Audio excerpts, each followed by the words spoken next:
In the heart of the state-of-the-art, at the dawn of the next stage in entertainment, you found no proscenium.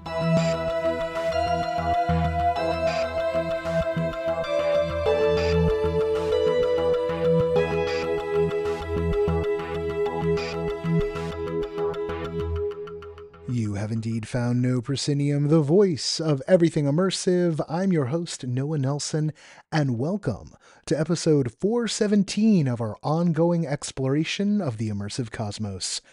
This week on the show, joining us all the way from Stockholm, Sweden via the magic of the internet is Gustav Stenmark, producer of Demeo Battles for Resolution Games. Demeo Battles, of course, was a name you just heard on our last episode, The Gift Guide, because it made our nice list this year and joins the original Demeo as one of the great games you can have for VR. One that you don't even have to have VR to play, as it also works on flat screens via PC. And there's cross-play.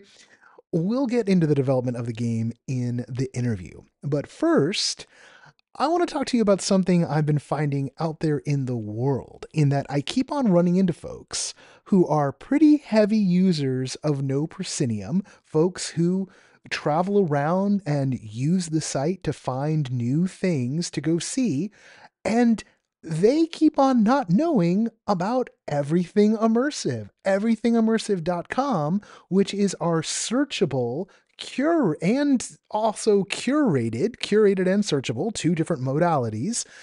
It is our site, the very site that we use to make each week's newsletter, that has a treasure trove of information. Wherever you are in the world, if a producer has told us about it, or if our curatorial team has found it, it's in there at EI, everythingimmersive.com.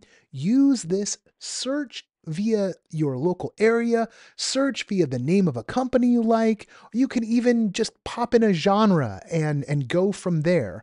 Everythingimmersive.com, the search engine, it is filled not with a bunch of garbage from the internet, but it is whatever producers have told us and what our curatorial team has put together. It is absolutely a critical part of our infrastructure at NoPro, and on top of that is just a really great tool for fans. And it seems like a lot of people don't know that it's there. We link to it on every post we make. We put it on the front page of NoPro, but folks just aren't paying attention. So here we go. Here's me telling you, use everythingimmersive.com to find your next great immersive adventure. If you're out there and you're searching and you want to know, that's the way to go. If you just like kind of sitting back and getting the newsletter, well, if you're already signed up, you're in good shape. You're going to keep on getting it, because before we get into this week's interview, I want to do our usual Patreon check-in. First, I want to thank our latest backers, Mariana Rodriguez and Caroline Sharkey. Thank you both for joining us. Right now, we are just 10 backers shy of our next milestone of 450. We've been trying to paddle towards that for a while now. With membership about to level up, this is one of the best times to become a backer, because starting on December 15th, the $2 a month tier is going into the vault and will no longer be offered for new members. $2 is over. You can't really get anything. You can barely get a candy bar for $2 these days, and you're not going to be able to get backer tier with us anymore. If you're already a $2 backer, don't worry. You're fine. You don't have to do anything. You don't have to change anything. But it's no longer going to be offered for new members. So if you want to get in before then, swing over to patreon.com/NoProscenium before that deadline, and before the newsletter also becomes something that's offered only to new paid members. That's also happening at the end of, well, actually, it's probably going to happen during December, because we have to transfer over to an all-new system because of MailChimp, which is just getting way too expensive to keep going. So if you want to, now is the best time to become a backer.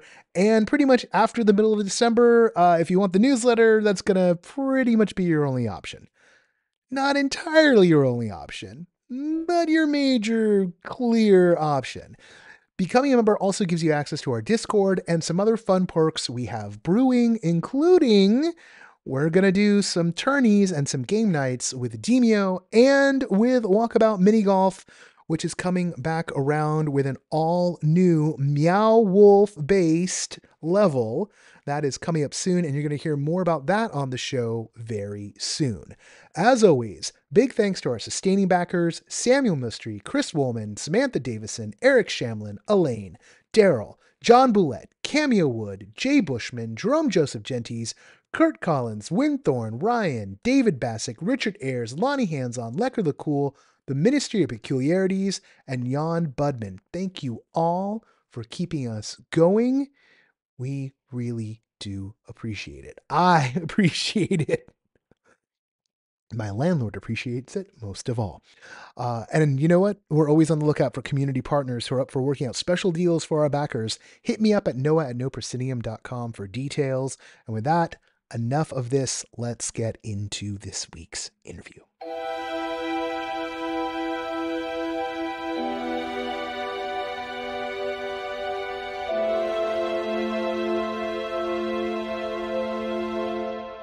Longtime listeners and readers know that we're big fans of the dungeon crawling extravaganza Demeo and its follow-up Demeo Battles, both of which are part of the Demeo Action role-playing system, and which are available right now on Steam for PC and VR, and Quest and Pico for VR. Joining us on the pod today is Gustav Stenmark, producer of Demeo Battles for Resolution Games, the Stockholm-based game studio. Gustav, thanks for joining me today. Thanks for having me. So before we get into the guts of Demeo Battles, and I got some questions, I want to know a bit more about you and your role at Resolution. Yeah, sure. So I joined Resolution as one of the first employees. It's coming up on 9 years now since I joined, so I've been with Resolution for a very long time. Before that, I was a producer over at King, the company behind Candy Crush. And then some other game companies working mostly on mobile and Facebook games, web games was my focus before, both as a producer and then as a developer early on in my career. One's got to think that making XR and making mobile, from the outside looking in, can't think of anything more different in some ways, but is that true, or are there a lot of things that you learn that applied from phone as interface to VR and virtual hands as interface? Yeah, I mean, from the like outset, maybe not, but I would actually say that it's my background in mobile development has actually helped me in VR. So when I started in the VR, in the mobile space, phones had buttons on them, so you could use them like a Game Boy or something. And then I was there when we transitioned over into smartphones, and you had to reimagine all the user experience when you working with a touch interface, right, on a touch screen or a smartphone. And I would say early VR as well, right? There was PC VR with the Oculus DK development kits, and also like Vive was quite early on. We've decided to focus on mobile VR early. So the first game I launched was Bait, and that was launched on Gear VR, which was a collaboration between Oculus and Samsung back in the days. And that was mobile. Like you actually snapped a mobile phone onto your like casket, or it was like the cardboard plus pretty much. Oh, I remember the Gear, Yeah. and I remember plugging things in. I remember, God, I didn't have a Gear VR. I mean, I was given one at one point because I was like doing some like copy edit on a VR film that was being launched on it, and then I also it wasn't the Gear VR, but at one point the people who make Viewmasters made like a case for phones so you could view VR content in them. So Yeah, that was really Cardboard Plus, because it was just like, yeah, hey, it's cardboard but plastic. You just hold it up to your face. that's very Yeah, true. I went through Yeah, a bit of a weird collecting VR thing phase there. yeah. We have in one of the bookshelves in the office, we have a whole array of different hardware that we've been sent to try out over the years, including that ViewMaster actually. But it was but it was a fun form factor. You know, there yeah, wasn't it much was. to it, It but it was. was fun. Yeah, Yeah. lots of nostalgia. But I have to say the Gear VR was actually quite capable for what it was. Like you had a touchpad on the in your like on your forehead, Mm-hmm. I so you remember. could interact with the game. You could like double tap, much like a touch screen. But then they actually launched a 3DoF controller to the Gear VR, so that really took it to the next level, I guess. I'm going to spare us waxing nostalgic about that particular Yeah, era of VR, because I nearly went down a deep rabbit hole, but yeah, a lot of people on the show have heard that one already. yeah. So it'll bring us back to Demeo. Oh, I'm so tempted right now. Everyone's like, "Oh, Noah, don't do it."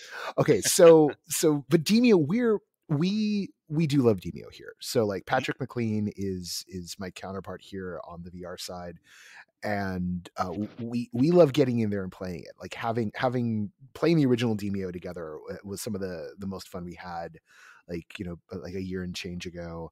And when Battles got launched, we got very excited, because I think that right from the start, uh you know, getting to some PvP action was something that we wanted to do.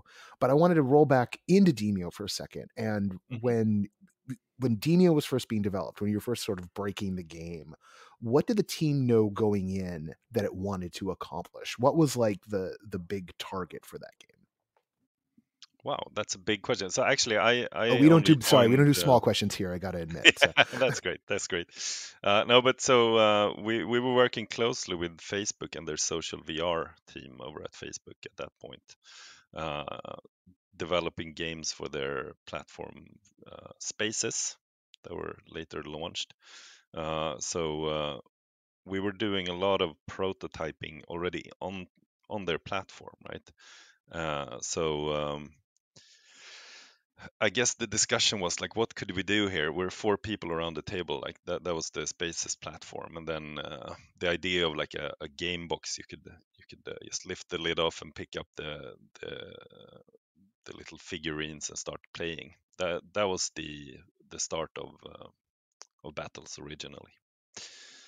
Sorry, of Demeo. Um, I've been talking a lot about Battles the last few days. well, That was the start of Demeo. well, I mean, but also, you know, thus the start of Battles, right? You know, like Yeah, there's an evolutionary chain here. obviously. Interesting Yeah. that it should For sure. be from the Spaces, Hmm. because I remember when that was around, and having a lot of fun with just some of the really basic games that were in there, and getting excited about the prospect. Yeah. And then they took it away. It was like, Yeah. why did you take it away?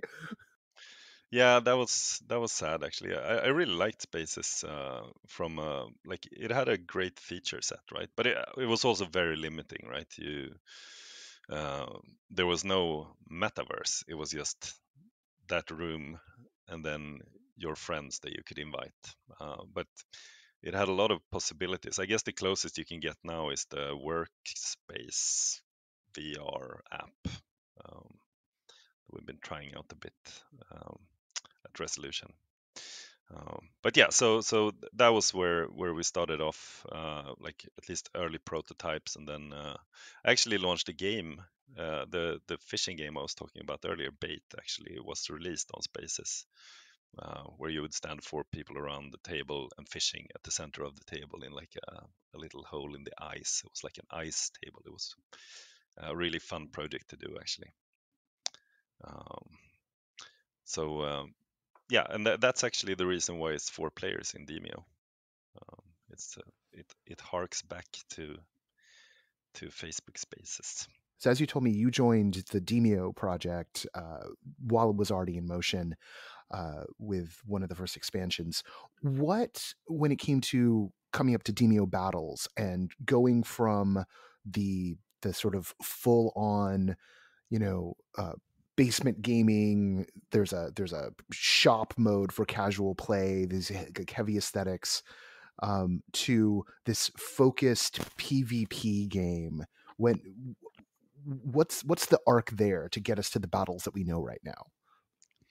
Yes, I guess it was like you mentioned earlier, like we like to call it the Demeo role playing or action role playing system. It's what it is like a bunch of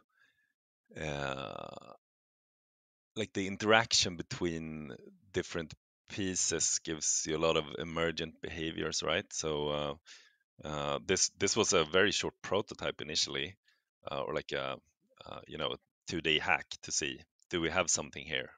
Could we play PvP? And then without changing too much, or like we already had something that was exciting because of a lot of those combinatorics in the gameplay, the emergent gameplay. And then so I think the initial prototype was quite close to the product, or the product that launched in the end. So yeah, it was a matter of like picking Demeo apart and reassembling it in a slightly different way, right? What is that process like? How much of it is just sort of like fighting the code? How much of it is paper prototyping where you know what it is you want to hit? So I love this idea that this is a hack you did to get PvP going, and then it just worked. So take us through that a little bit.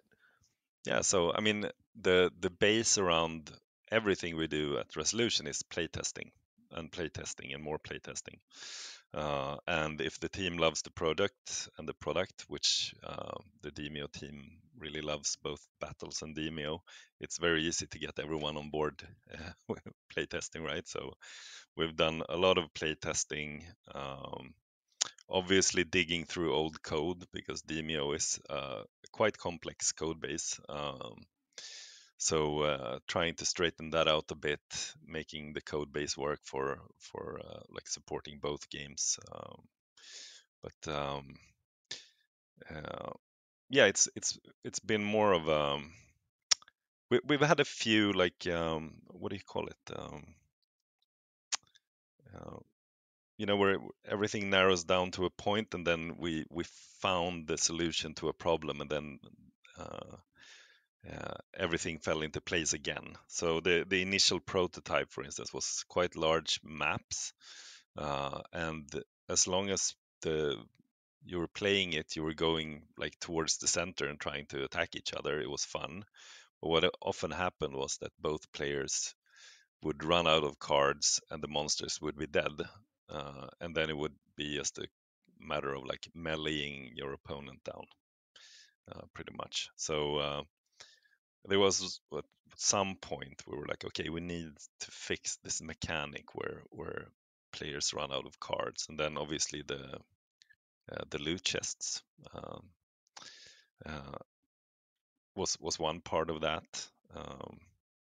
We tried some stuff with like holding monsters back that would enter the stage later, but then eventually we realized the mechanic with burn was the lava that comes from all directions.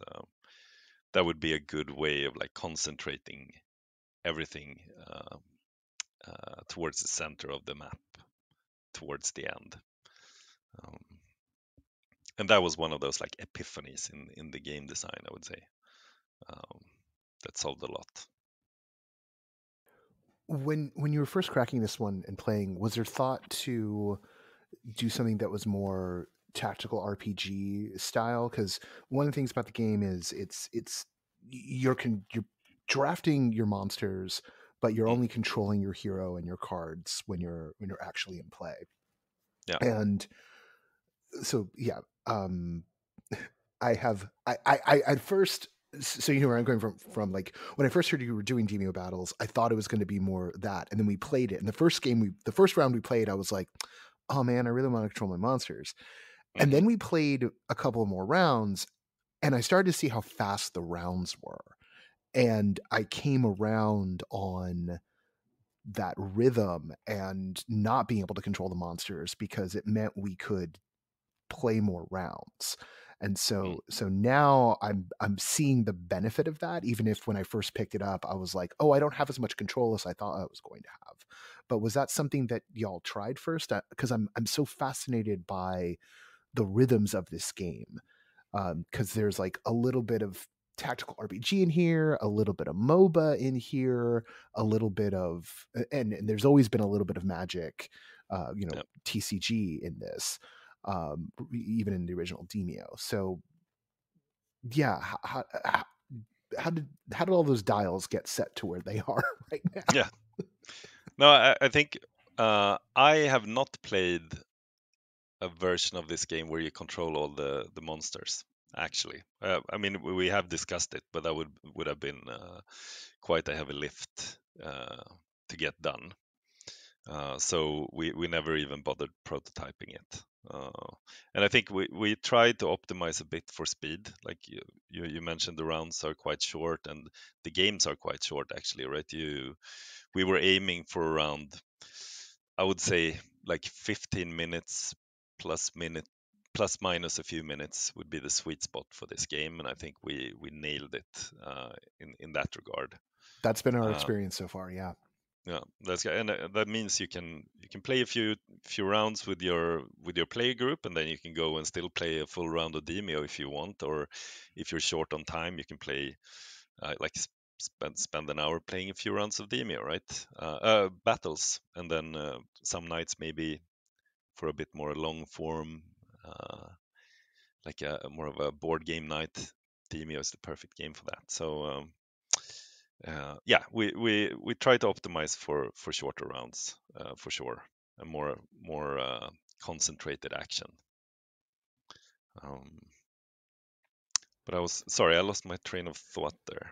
What was the question? Oh, it's okay. Basically, I ask yeah, multivariant questions about, so there's a bit of like the recipe here is a little bit of tactical RPG, a little bit of MOBA, a little bit mm, of magic, and you know when you brought the dish together, when you brought the final game, how did you dial in on that? Like the 15-minute target that's been hit and accomplished, the burn mechanic, right, which has become something central to battle royale style games, yeah, in order for concentrating attention. But I also get, I haven't played too many MOBAs, but like as we were playing it, I was like imagining, oh, I think this might be a little bit how MOBAs work in terms of the way the monsters are going. So was there some of that influence there? yeah. I mean, I'm not a big MOBA player, but I know some on the teams, like some people on the team are. So that was probably an influence, at least initially, right? In the early prototyping stages. But I think it just works, that part of it. Um, when it comes to the randomness, and like, so controlling every single monster would be a completely different game, and it would be slower, like you say. And I also think most games are a blend of like chance or randomness and skill, right? And on one end of that spectrum, you have chess, which is pure skill, right? If you lose, you feel horrible, right? Because it's like a Because it was definitely your fault. Yeah. yeah, right. You didn't But see something. You're dumber than the other player. yeah, Yeah. and I guess battles is quite far on the other. I mean, the most random would be to just roll a dice and see who gets the highest accumulated score. But battles is somewhere in between. There is a lot of tactical elements to it, but it's also like obviously what end already what shows up in the store pre-game, like what loadout can you pull together. That will affect it too. But I think one of the things I really like is that you go into the store, maybe you see a card you like. Like sometimes I will find the rejoin card or regroup card, and then I will just buy that card, and then tons of monsters rush to the center, play rejoin, and then have everyone just lumped together in the center, uh, which can be quite fun. And I won quite a few games Oh, that way. I'm taking notes. I gotta do this. I gotta play a couple of rounds before I release the podcast. So Patrick doesn't know this tactic. Okay, good. All right. But fair Rejoin warning card. though, Yeah. if your opponent has the Heaven's Fury, you're out of luck, right? I'll just It's keep telling him not to buy that card. So yeah, it's a high risk tactic that sometimes pays off, but when we it call pays that off, game it's really fun. balance around here. So Yeah, right. But yeah, speaking of game balance, that was another one of those things where it's obviously a very complex game to balance, and in some playtests, a card that before was a bit like no one really brought it, and then someone figured out something fun to do with it, and we realized like when this game is out in the wild, this could become a dominating strategy. We have to at least make this card a bit either more rare or more expensive. Um, that we've makes me been realize going through a how lot of that. complicated, not just from a coding standpoint, right? You mentioned that Demeo's code is pretty complex, but like you have a number of interlocking gaming systems stacked on top of each other here. Yeah, You've got miniatures movement, you've got dice rolling, you've got a card mechanic, and all of those things have to be working together. That and adding the dimension of the versus part. I imagine a good chunk of it was solved during the development of Demeo itself, but adding, you know, four minds, even if some of them are virtual, playing against each other, creates a really tough nut to crack. yeah, absolutely. I mean, I think that's been one of the challenges because like Demeo, even though I think we always knew we wanted to try something in along PvP with Demeo eventually, right? It wasn't there from the very beginning, and designing Demeo, we didn't really have to like keep ourselves uh, like it's fine if a card is a bit OP, right? Because it's only gonna hurt the monsters, right? Which which Exactly. is It which feels is the good. game. Yeah, Yeah, right. you're So like, oh, like you get that yeah, card, you're like, oh, thank God. yeah. So the like the power fantasy for the players can be like explored, and then in this game, like we early on, the freeze potion was cheap and it was common, so you could start the game as a wizard with like three freeze, not the freeze potion, the freeze spell. Uh, and we had a few games where like I was in a playtest where I didn't move once during a game. Mm. So that's when you realize, okay, this needs to be less common. And there's a few other cards that we had to actually give a bit of a PvP treatment for them to be even like possible to include in the game, because like effects that are fine against a monster is going to be a horrible experience for a player, Yeah. even if it's on the opposite team. So we've had to do a few of those, and then we had a few instances where even without rolling a crit, you could actually kill a player on first contact. Oh my goodness. Yeah, like the assassin doing a backstab um, would be that, or I think it's called Cursed Dagger, the card. Yeah. Anyways, we had to like make sure that that would be a bit too harsh, right? You should at least have to roll a crit in order to down a hero in one turn, and then it's going to be up to the other hero to just stay out of harm's way, and not like walk into that. But it shouldn't also be just possible to from the get go down a hero. So um, yeah, so we've had to take those things into consideration, obviously, which is not like it has nothing to do with the code base of the Demeo. It's more like the way the game was designed. Yeah. Uh, um, but yeah, and then another thing that we had to rethink a bit was the health mechanic, right? The healing potions. Uh, One thing that is in absolute um, opposition to faster game rounds is unlimited health potions, or So for a while you could find health potions when you were just in the store, and then you could start the game with like 3 health potions, which made games last half an hour, of which the last 15 minutes weren't that fun, right? It was more a question of who has the most health potions from the store. So uh, then we actually tried for a while. Sorry, now I'm getting nostalgic about the development, but for a while we had like we put the health potion in the store, and there was only one of them, and you could actually choose to buy one or not. So it was like a tactical choice you could make, like, do I bring a health potion or not? If not, then you have more money to buy other stuff for.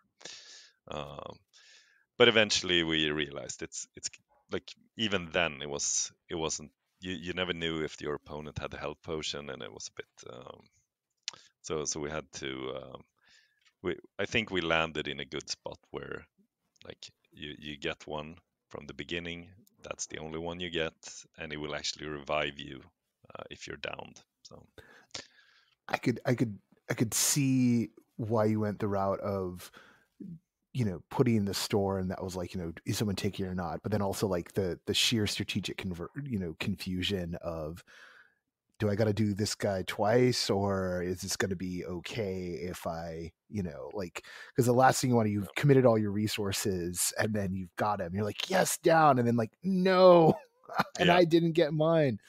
Like that kind of, basically an instant reversal. yeah, Because if things are balanced right, it should often feel like, you know, it's the last gasp before, you know, someone wins. yeah, You want those pitched battles in this kind of setup, because it is different than, you, you may still want that in when you're playing like against the PC, but you really want that feeling when you're playing against other players. Otherwise, it just feels like, you know, one person is having too much fun and everyone else is miserable. yeah, exactly. Um, I want to ask both on this is kind of a combination, like play and a little bit of a business question of just how important is the cross play element here? Because the game is available on multiple VR platforms, but also on PC, so that folks who are just, you know, only dealing with flat screens can also play. And I know that Patrick, you know, our counterpart, he's got a Demeo group, and like 2 of them have headsets and 2 of them don't, and that's how they play Yeah, consistently. And they've gone through the game like twice now, like every scenario. yeah, that's cool. So you know, you got some sales there, and you got some more sales Yeah, coming with battles. But yeah. how important was that to make sure that was working in the game, and make sure that was working for battles at launch? Yeah, so I mean, the 2D version that we built, it was a combination of factors. Like, obviously, we really believe in VR and AR, or mixed reality, as a studio, but also we want to sell games, right? So that was one factor of it. The traditional PC market is still much bigger than the VR market, so that's obviously one thing. But it's also like, even now when we have great sales of like the Quest 2, the Quest 3 now, the PlayStation VR 2, there's a lot of headsets out there, but still, like, there's people out there that own a headset and don't have a single friend with a headset. I Yeah. still think that's true. It was very much true in the early days, but still true now. So I guess for us it was like both bringing this game, which lends itself very well to 2D as well, even though I still think like playing Demeo in VR is a very immersive experience. It still actually works really well in 2D, and so we knew we could get players into a game with other people, and they wouldn't have to care about, is this a VR player, is this a 2D player. Um, so yeah, it felt quite natural to do so. Uh, it was a natural evolution of the product, and the ultimate goal was to bring in more players. And make more players get to play with their friend group of choice and not just people that happen to own a VR headset. I love that you've enabled that, because the it is kind of weird given how social VR can be. And I've I ran around Altspace when Altspace was around. I have friends who develop stuff for VR chat. I've played multiplayer sessions of Beat Saber and had really and Walkabout Mini Golf. Is we ran amazing. tournaments of that thing during the pandemic. During the height of the pandemic, and it's all of these are such great social functions, and I loved in the original Demeo the basement game store. Like we spent time just painting miniatures in there, and just having conversations. This idea of idle spaces to be in, that more in some ways more fun than some of the other stuff that's been provided, like in the strictly metaversal spaces where people are like, we're deliberately making social spaces. And I think my favorite social spaces are the game store in Demeo and like the putt area around outside of Walkabout. Like those are, it's like that's my metaverse. So it's so great to have that be able to like reach across the VR divide into the PC space, so that people more places to hang out, more ways to hang out than sitting on a Zoom call. Yeah, absolutely. And I think games are such a great way of doing that, right? Pulling people in and also keeping them there, right? You come for the game maybe, but you stay for the multiplayer, the social aspects. Yeah. Well, and the fun thing about the VR, when the VR lobbies are treated as actual lobbies and not just as like a loading screen. Like that is fantastic, right? Is like it's the real evolution of what it's supposed to be. Because I've never been the person who's just like hung out in the loading screen forever with friends. Like that feels weird to me. But like I could hang out in the loading screens of Walkabout and Demeo for a very long time, because you can move about and do things. I wish we could bring the same, like the Heroes Hangout to Demeo Battles. It's not there yet. We had to make some tough calls to make our deadlines on that. But maybe, but perhaps one day. Well, speaking of deadlines and speaking of like the crossover between the two games, both are framed as part of the Demeo action role playing system. And so I'm wondering if you could talk a little bit about what the long arc vision is here. Yeah, that's a tricky question. I don't have anything to announce at this point. We've been spending a lot of time in Demeo the last like year, pretty much, adding support for MR, right, and also adding new platforms. We were a launch title on the PlayStation VR 2. I think, did you try Demeo MR yet? I've not. No. Is that okay? Here I'm playing from the land of ignorance again. Can I do that on the Quest 2? Because I've only got.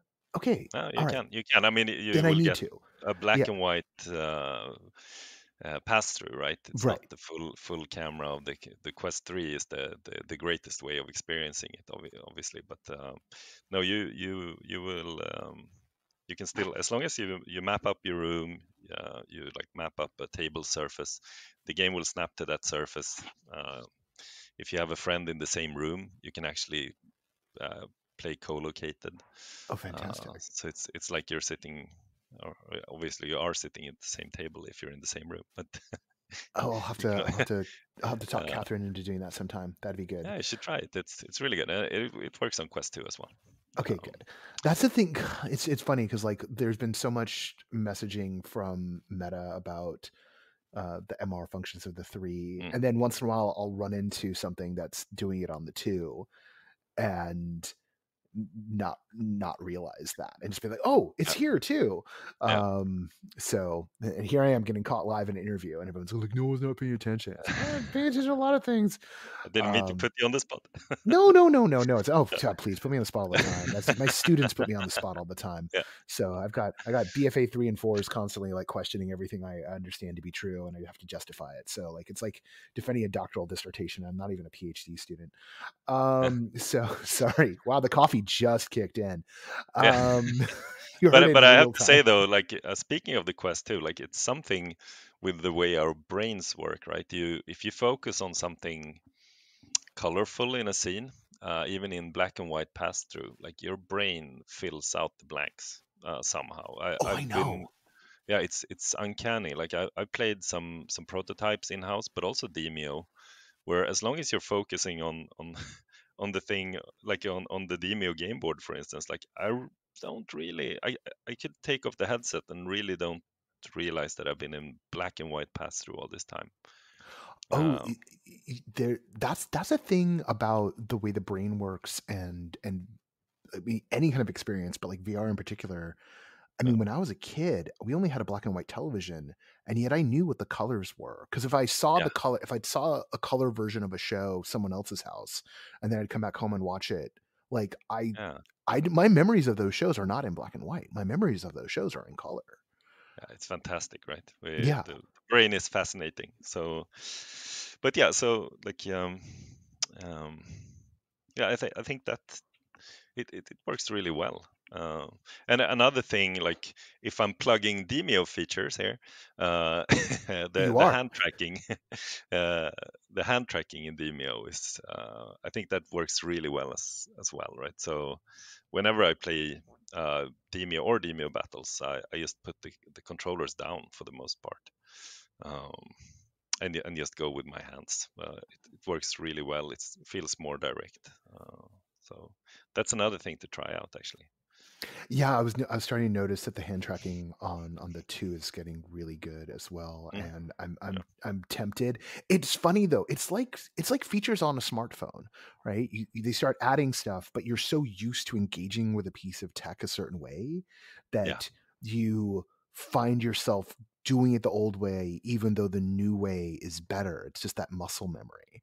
yeah, So, but a couple of times, like I've always done like the kind of articulation check on the fingers, and I was noticing that the last time I logged in. I was like, oh, this has gotten really good. I was like looking in the mirror, and I was yeah. seeing how well it was getting my hands, Mm, and that was the moment when I was like, I think I need to try some of the games hands only, like just do a real, like I'm setting the controllers down. So knowing yeah, that that's supported in Demeo and that's going to work on the 2, then I'm going to dedicate our next playthrough to just hands only, and I gotta imagine that feels absolutely fantastic. yeah. It does. I mean, the one thing you actually miss out on is the haptics, right? Yeah. Because you will not have that. But Demeo is not a game that's built that much around haptics, even though I think, or like the haptics we have on some platforms are amazing, right? The the the PlayStation, um, the PSVR 2, like those controllers have amazing haptic engines.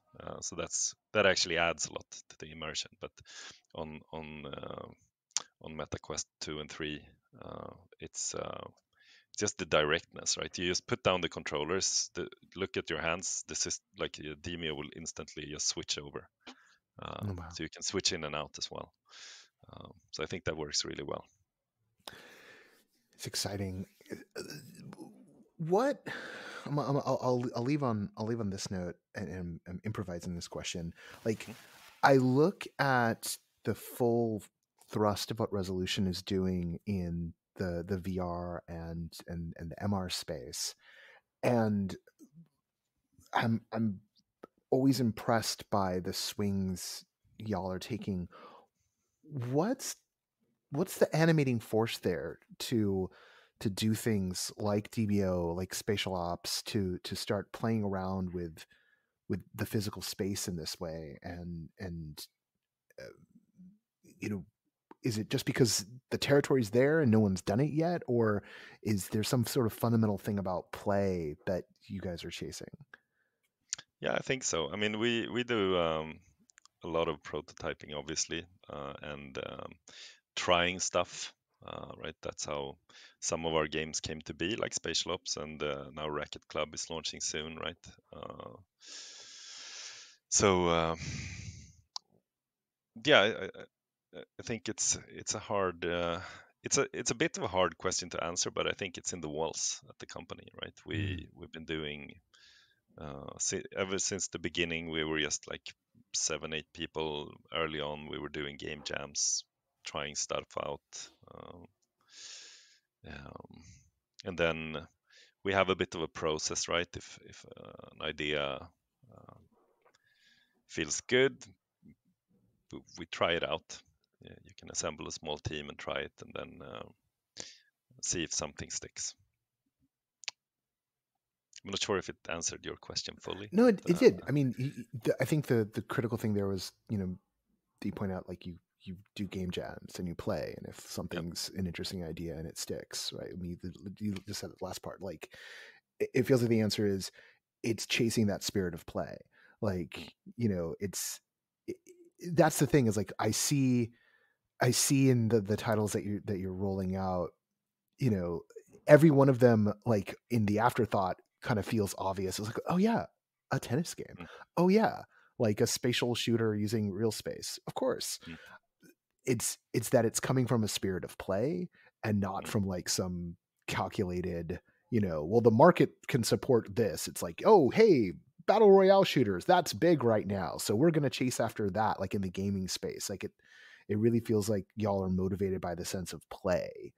And you pointing to game jam right at the start kind of confirmed what I thought about y'all, because it's become internal to us that when we see that your studio is working on a new thing, we get excited. Like, we have now reached that threshold where it's like, it's not just like, oh, new Demeo. It's like, oh, the Resolution folks are up to something. We need to pay attention to that because they understand VR, they understand MR.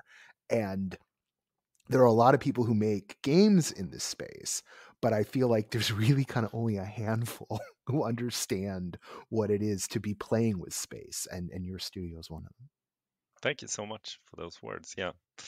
But I think, I mean, and obviously, like, playing your games as well, right? It's such a central thing to us. So, like, a game jam, sometimes all you get is like this little bit of an interaction, or a small thing of like, how do you do this, solve this, I mean, and sometimes a whole idea, right?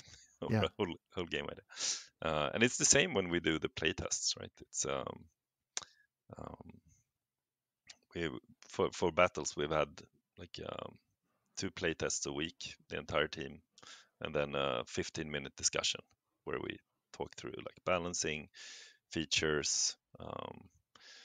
That's how we like dreamt up the single player campaign in battles as well, right? That was from a playtest where it's like, couldn't we do this?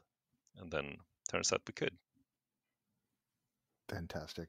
I love hearing that about the studio, that it's play testing and play motivated. So that's really cool.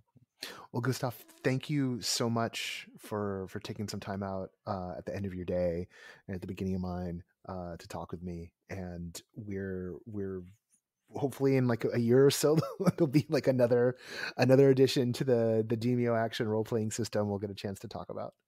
Yeah, absolutely. It was great. Thanks for having me.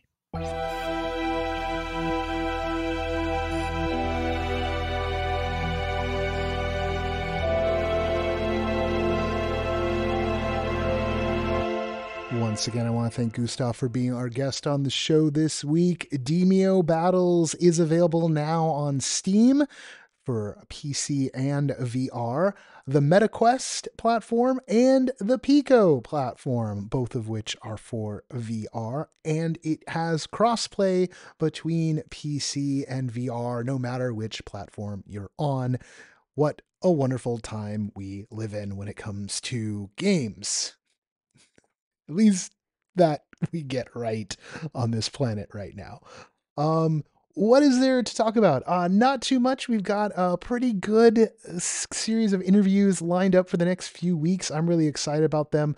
They're not in the can yet, and I don't want to jinx myself, but I'm actually traveling for one set of them, and then another set are being delivered, of course, by the magic of the internet. And then there's plenty more coming down the pipe. And of course, we've got our end of the year shenanigans, of which there will be many. Just so much stuff going on. And yes, as I noted, well, here I'm gonna break things down just a little bit for you about this whole membership change that's going on, because I don't want anyone to like, no one needs to like freak out about it, but we just have to get a little more strategic about what we're doing.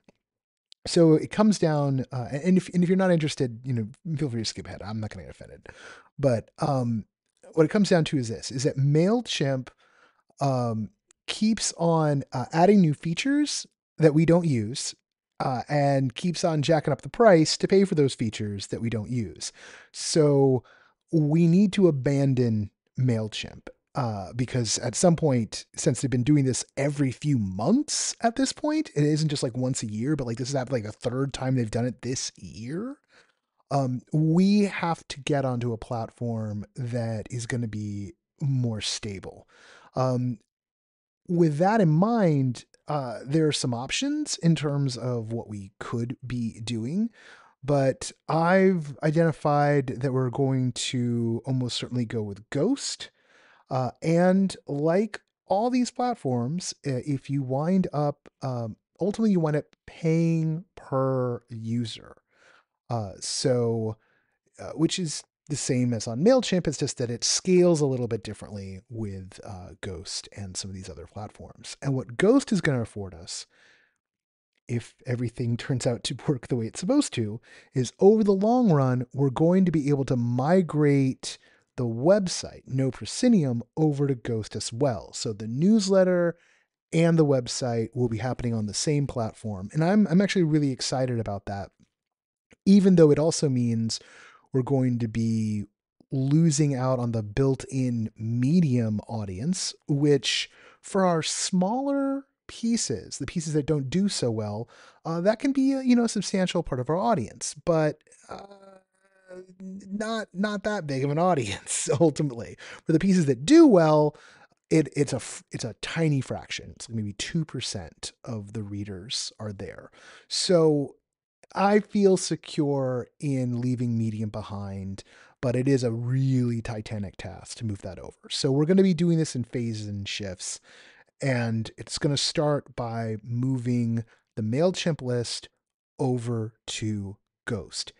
Everyone who is currently signed up for the newsletter and who has been opening the newsletter at some point over the past 6 months, they're going to come along for the ride. Folks who are not currently signed up for the newsletter or who haven't opened up in a long time, they're going to get dropped off the roll, because that means we're spending less money on people who aren't opening and reading the newsletter. Just a cold business decision we have to make, because I keep on not winning the lottery. With that in mind, although, I'd like to,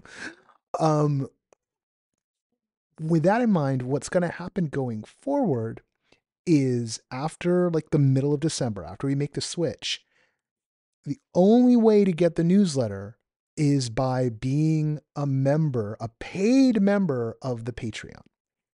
Now, Patreon's been adding a lot of features, and I definitely thought about, well, do we just do all this on Patreon now? We just do the newsletter on Patreon, and do we shift the sort of the Discord community over to Patreon? Patreon has not baked its community tools yet entirely. They may get there, but also if anything, if I've learned anything from being loyal to Mailchimp for a decade and baked in on Medium for a decade, is that at a certain point these platforms don't serve you anymore. You kind of need to be in charge of your list. You need to have control over your platform, over your website, over all those sorts of things. And taking charge of that destiny uh, so far has always been more of a pain when I could just roll along with Mailchimp. But Mailchimp is cruising towards costing us almost $100 a month. And we don't use any of the other tools. So it's just really driving me wild. So basically, and I will not go over this again. If you have, I'll probably do like a standalone about this at some point when we actually do it, right? But it's going to come down to this. If you're already getting the newsletter, you've been opening the newsletter, you're fine. If you haven't been opening the newsletter, open the newsletter, and then you'll roll over. If you're already a backer on Patreon, great. You're going to be signed up for the newsletter. You can opt out of the newsletter if you want, but we're going to sign you up. You're going to make sure you're signed up. I got a bunch of stuff I'm going to have to do, clerical work to get this working right. And then going forward, and this is the part that I'm going to speculate here on what I intend to do, but don't know if it can work. I'm going to phrase it this way. I'm going to look into Ghost and look at what the options are for us creating gift accounts for people who are either long-term backers or backers at certain tiers, so that you can give the newsletter to your friends. I will, with some degree of ease, it's going to be a manual process, be able to give you guest accounts in Discord. Those are going to wind up being on request, and will inform everyone based on two things for both of these. And once I figured it out, hopefully, I really want to be able to do a newsletter this way, because it also means the value proposition of the newsletter is you can buy it for yourself, but you can also get it for a friend. And folks are going to get gift invites based on initially the number of years they've been a backer and the tier at which they're at. And there'll be a formula there. Most of that's going to start at the $5 level, right? It's one of the reasons why we're fading out the $2 level. But also, if folks have been a $2 backer for 2 or more years, you're also going to get some guest invites as well, because I want to keep some parity here. But a lot of that's going to start at the $5 level, and that's one of the reasons why that is going away. In a world where money fell out of the sky, I wouldn't do any of this. But money's not falling out of the sky currently, and so I'm stuck doing this. If any of you happen to have some sky money lying around, please throw it my way, and we won't do this.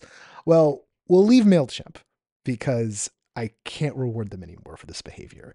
And by moving over to Ghost, we should be able to create a more unified experience and a better experience, and really even expand some of our coverage. We're going to be able to shrug our shoulders and kind of move into better digs and do more of what, honestly, the team has been asking for a while. And so I'm excited about that.